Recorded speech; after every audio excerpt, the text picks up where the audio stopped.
Welcome to the NiFTy Chicks. In this episode, we chat with Amanda Archer, co-founder of the First Ape Wives Club, which is scheduled to launch as the first Hollywood access and luxury travel NFT utility project. These ape wives pay homage to iconic first wives, first ladies, and powerhouse women throughout history while offering VIP utility to their holders. No prenup required. Let's do this.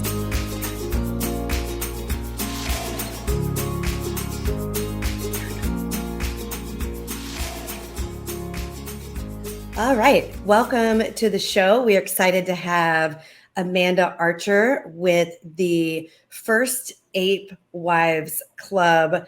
I was so excited when we got a message from you guys that you were wanting to come on the show. I just think what you guys are doing is really cool.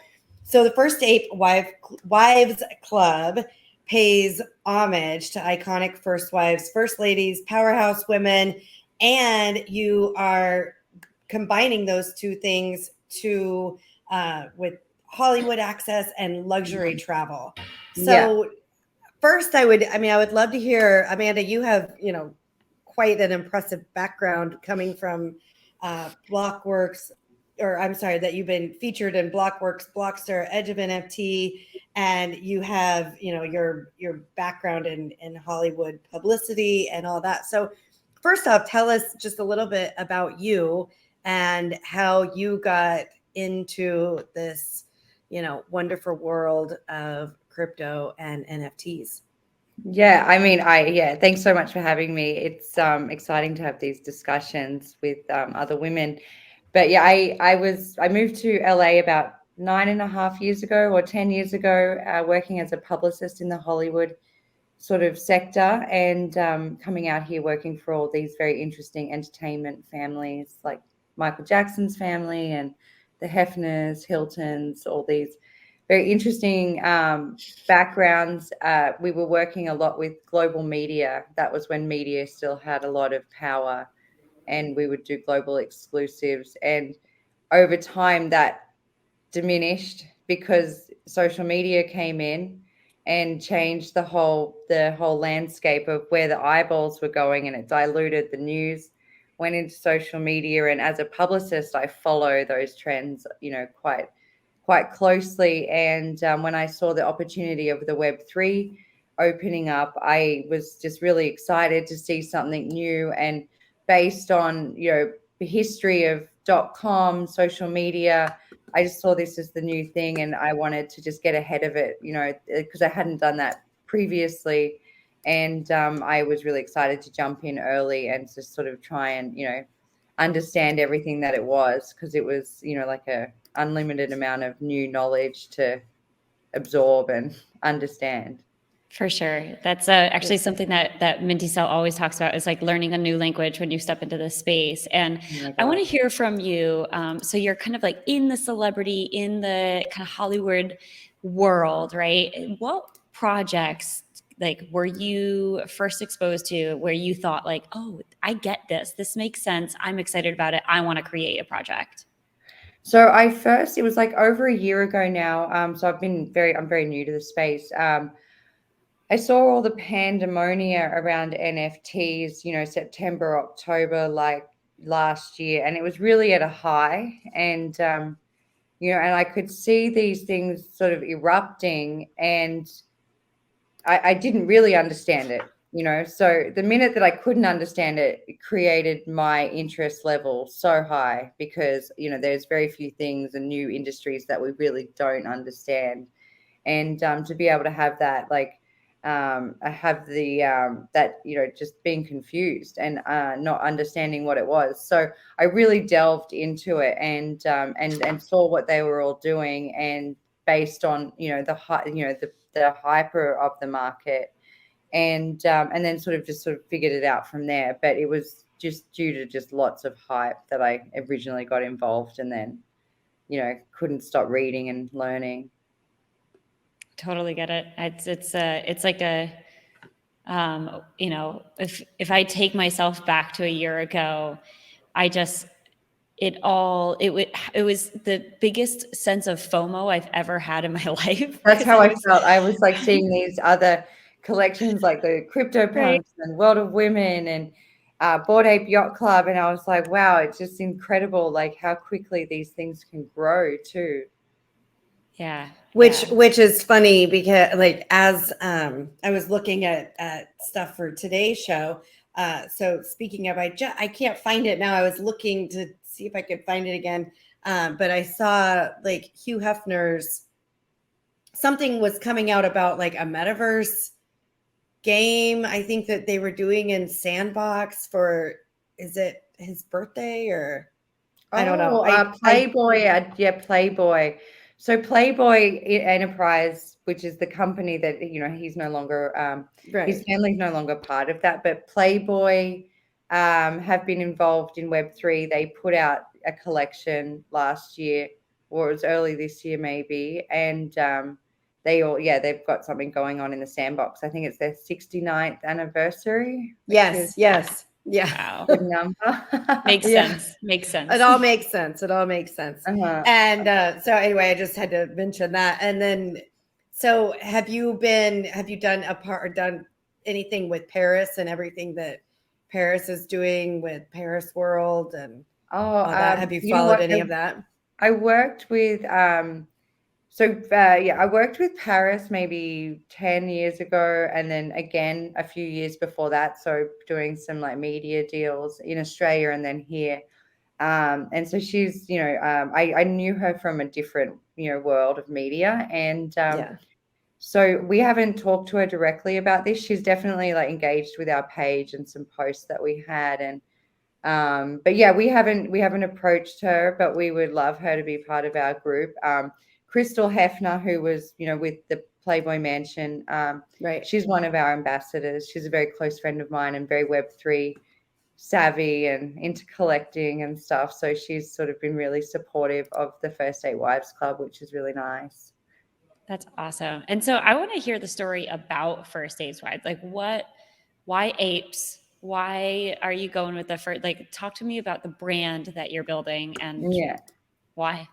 Well, I guess, okay, so first of all, you remember the First Wives Club film, and it was about women, they get together and then they create a community to like empower each other and show each other how to make money and do all of that. And my co-founder, Farah, was going through something similar, like becoming single, not sure what to do with her life. We were all excited about this industry. So we sort of came up with this based on women empowerment. Apes were like very on trend. They're they're the closest species, I guess, to a human being. And the fun part of First Ape Wives Club is that the acronym is FARC, which is very like, remember, like French Connection had a play on it. And I don't know, I just think we can get away with it. It's fun. And Web3 seems to be a place where you can have like really good, fun, creative expression. And First Ape Wives Club, we actually said it at the same time. So it was like meant to be. Oh, that's perfect. Yeah, it's really cute. That's awesome. So we were chatting before we hit record on this, and obviously this year has been a bit of a challenge for many projects. And I know you were planning on launching in 2022, but you've pushed that back a little bit, hoping, the markets come back. And so you say that in such like down way. Like, hopefully. I know. Well, hopefully they they are going to come back. It's just a matter of when, right? I know, yeah. So I know you have a new launch date in mind. I don't know if you're ready to share that publicly. Yeah, I think that the one thing we do is we always share where we're at with our community, because everybody understands that we move these timelines for the benefit of the community. So, 100%. We were planning to do that this year. Obviously, like things have just been, a wild ride, and we're all here to make things last a long time. So we have kicked it into, hopefully the end of Q1. I think that gives us a lot of more time of development. Every time we delay, more development happens, which is really exciting, because we fine tune more of the things that we're offering. We come up with, a better value proposition, to launch with. So it is for me, somebody who likes to get the job done, constantly like moving it out. I've actually, for the first time in my life, felt good about that because of the development that's been able to take place. So I feel like the universe is looking after us. But yes, definitely 2023. It's exciting. Totally understand that. I want to share my screen here. I wanted to show your website. Okay. So I love them. They're so I know, great. aren't they? Aren't they awesome? I feel like they all have their own little personality. Like it's Uh-huh. so funny. We did a test of the generation the other day, and I was just like, it blows my mind, like how much like it can, when you do generate, like how interesting it becomes because they all Right. have this like it's just really cute and cool to see it come to life. But yeah, seeing it on the screen is nice Yeah. to share. They're so fun. I love the colors. I love, yeah. We It's were just, going for it's, like, like everybody says, oh, go neutral colors. They're easier on the eye. But like for me, I just loved that Andy Warhol era uh-huh. of artwork. It seems to last because it's almost like so much that it's exciting to look at. And I don't know, we really wanted it to pop if people want to Yeah. display it on their digital screens. And so yeah, I'm glad that you guys like it. Yeah. I I think love it it. looks great.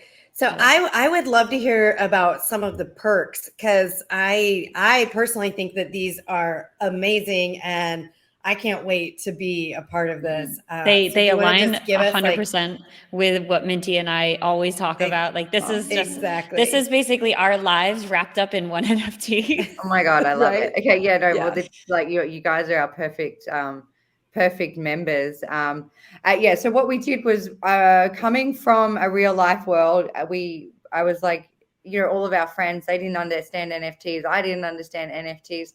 So we came up with an in real life IRL membership program, and you'll see this here. It's like, so we've got a group of travel advisors that are some of the best in the world, and we have access to a perks program with a bunch of the global brands like the Dorchester Collection, Four Seasons, Ritz, Regis, like all the lovely ones you like to stay, as well as like, the Sofitel Group, Marriott groups. And then within those perks, we get in a lot of cases a guarantee suite upgrade. So you get like a hotel upgrade, you get $100 food and beverage credit on the room.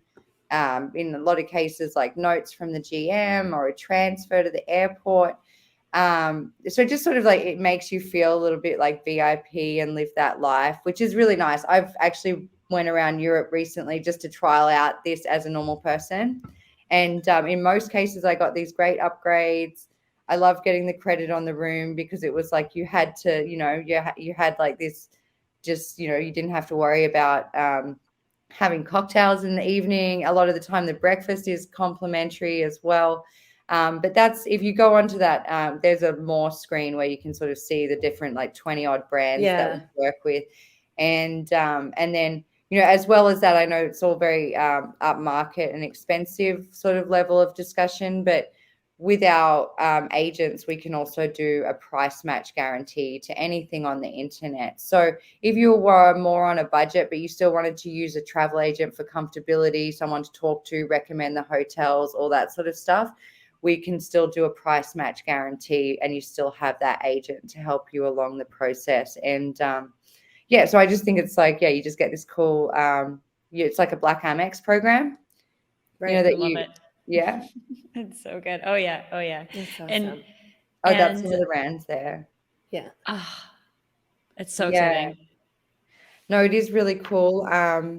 We, and then we've got all the Hollywood stuff. So like bringing Hollywood into our community through our, through discussions, through a network to, help people network within the community to get, introductions, or you might be on a trip and you want to like collab a photo shoot with someone, you can look to this community. We hope to attract a lot of creatives and, people of that nature as well. A lot of our ambassadors sort of will help kickstart that community flavor, hopefully, to get everyone involved. That's so exciting. I have a question because, most people, I feel like if they're not asking this question, they must be crazy. But I feel like most people are asking themselves, okay, so with the markets the way that they are, a lot of people got exposed to NFTs and crypto at the same time that you did in the high, right? And then they watched it come down so drastically. For all the people that have been like a little nervous to involved, get into the space, kind of get some exposure. What are some things that you would tell someone who is just like thinking, I don't think I could ever invest in First Apes Wives Club or buy one because it's just a scary world out there. So what would you say? For sure. And look, I would like, if I was advising, my kids or my mom, I'd just say be very discerning, or let me look at it because, there is a lot out there that, hasn't been able to hold its value because, it may have been a hype market or it may have been built on something that wasn't long lasting. I hope that, people see with what we're doing at First Ape Wives Club that there is that instant value because of the real life program membership. So if you think of like Black American Express, I think the service that, to activate that card, the membership every year is $2,000. And then you have to spend a ton of money. With us, all those fees are waived in perpetuity. Your card will always, your NFT will always give you that access to the program. These companies that we're working with, we're partners of before this world. My co-founder, Farah, comes from a travel background. I'm also a partner in like luxury concierge company out of Dubai and Australia that we have partners all over the world in place. So these companies have been going for a long time. We're just we're tapping into those experience and relationships and partnerships that we have to like bring all that and make it real. So so we do have that long-term kind of aspect and offering that has hard value in real life. So I would just sort of hope to advise everybody that if they were going to look at projects, just to see what that looks like for each collection or company, like what they're doing, for the future, because an NFT drop is all well and good, but that's just the first step into the program. And we want to have a brand that's really valuable and can be a good investment over time for everybody to make money and hold value in digital assets. That's great advice. So I have a question for you. I'm just curious because of the way the market is right now, the companies that you're working with let's just go with like the hotels, like Four Seasons and Marriott, and the others. Are you working with them directly? Because I'm just curious what their thoughts are on NFTs and the industry as a whole. Like, are they excited to be getting into this space? Because it's for me anyway, we've talked about this a lot where it's like I just feel like there's so many opportunities for hotels to be in this space and reward people that are part of their community, and that it's basically loyalty rewards on steroids, right? Yeah. So what are you like, what's the feedback from the people that you're talking to at the hotels? And Well, yeah, so we have these established networks for many years through our agents that we're involved with. So they're excited because we're bringing a new market and a new community of people to their business. I think anyone who's bringing a new market of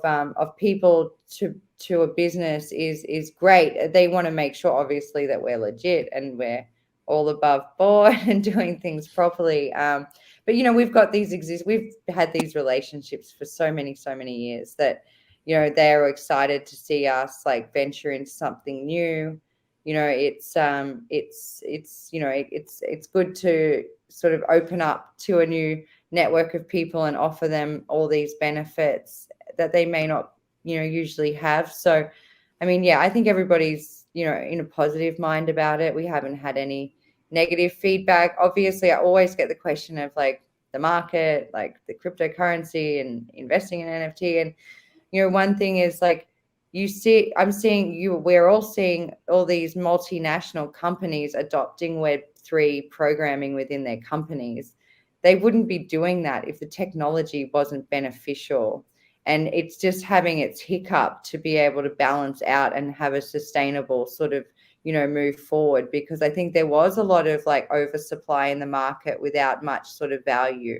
And it kind of had to bottom out to be able to sort of shake it up and, keep the ones that were good, and those that were there for the gold rush had to, the easy money probably needed to sort of dissipate. But I think that, good projects will last. It will bring, bit more planning and strategy to the projects, because it is a harder market. And I hope people do that, because, we do want to be seen as like a, as a breakthrough industry in all like good areas. Right. That's great. It is interesting because I've been in this space. I mean, technically got into crypto in like 2018, and I would say NFTs in 2020, maybe like I knew about them in 2019. But I remember when the projects didn't have anything to do besides it was, here's your generated JPEG picture. and here's your NFT that does nothing. And that's where I didn't understand, right? That's where I'm like, how can this go? If it was the art market, this is, you got one good painting, two good, but you can't just drop 10,000 and expect that is going to be an art market. Like, yeah. Well, I mean, I say it all the time, don't I, NiFTy, about like the apes and CryptoPunks and all those. Like, I heard about them, but I thought it was stupid, and I wasn't going to spend my money on that. And of course, hindsight's 2020, and I'm kicking myself now for. But you could have like gone really high and then like dropped a lot of money and been sad for a couple of days. So you just avoided that roller coaster. Right. So exactly. So, yeah. So I want to know, like, what was your biggest learning curve in this space? Because like we said earlier, that it is like learning a new language. What was, I guess, like the most challenging for you as far as getting into this?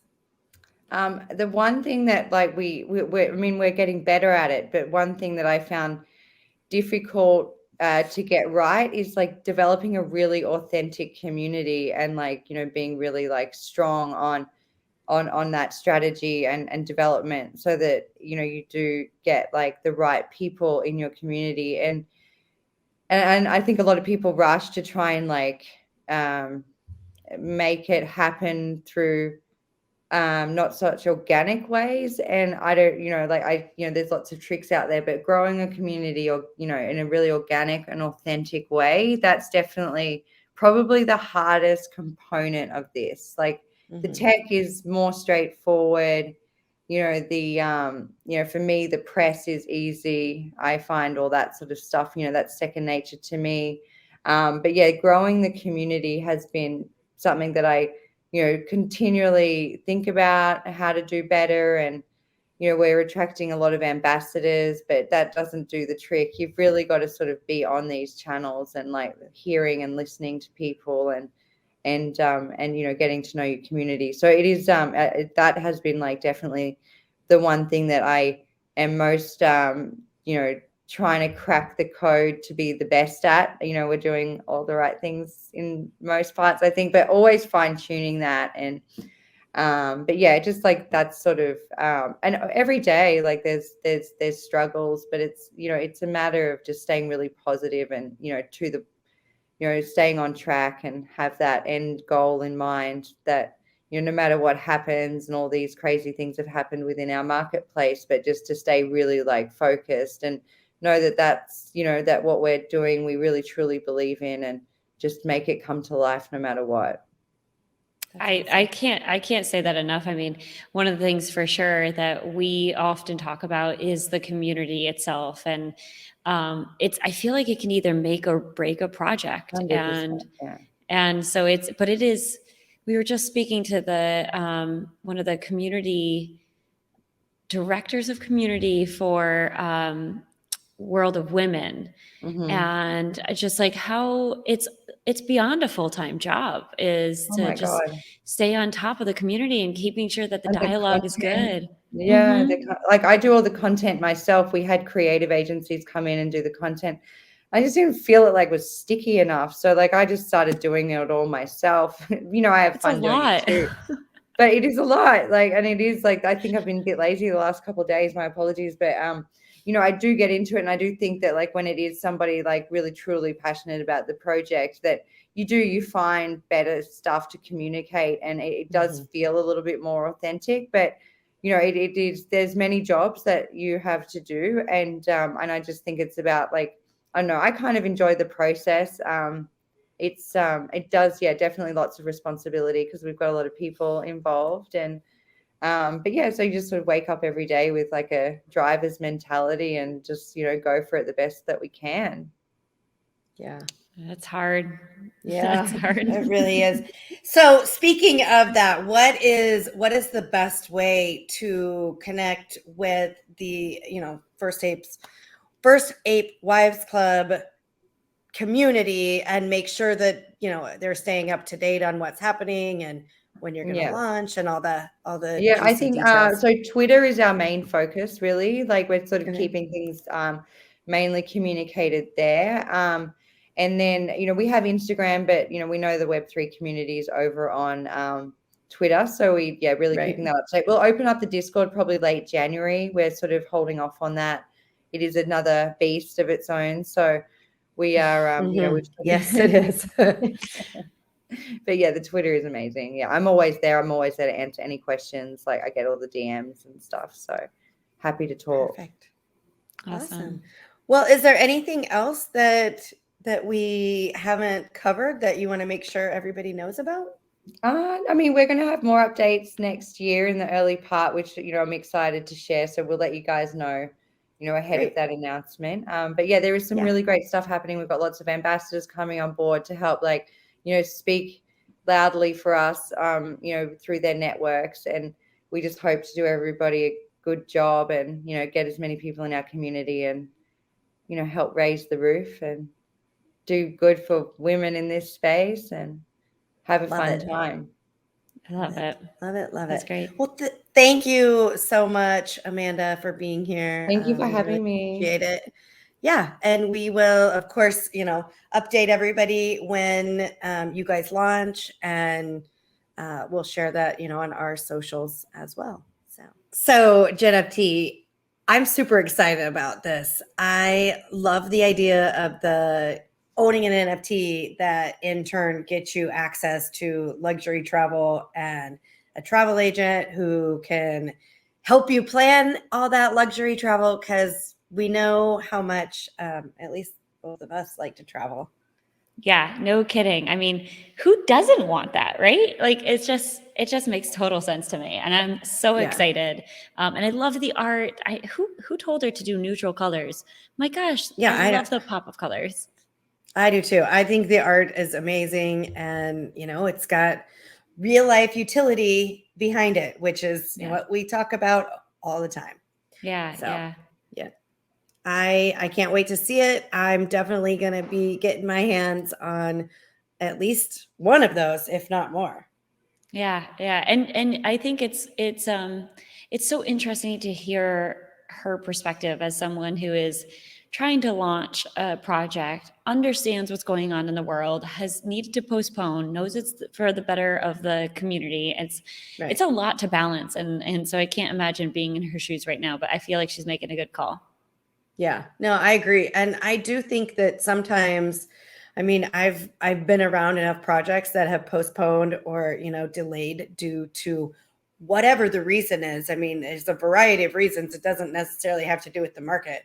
But I think that like 9 times out of 10, it's the right thing to do for the community and or for, the utility that goes with it. It could be the tech. It could be that the art's not coming together right, or there's something, funky going on. And, you just really want these things to go well. And you definitely, like, I think it's better to hold off and have a good launch than have a shitty launch and, people don't get what they expect or want. So completely agree. I think if more people did that, we'd be in a different position. So yeah, there's potentially. that. Yeah. So that being said, I will say be sure to go follow us on our social medias. You can find us at the NiFTy Chicks, at the NiFTy NiFTy Chicks, CHICKS, and you can find us on all the socials. But probably the best place to stay up to date with what we're doing would be Twitter and Instagram. And then, of course, you have to go follow us on YouTube so you can see our smiling faces. Of course, of course. Well, everyone, thank you so much for listening to the NiFTy Chicks. Always remember, invest in yourself because you are worth it.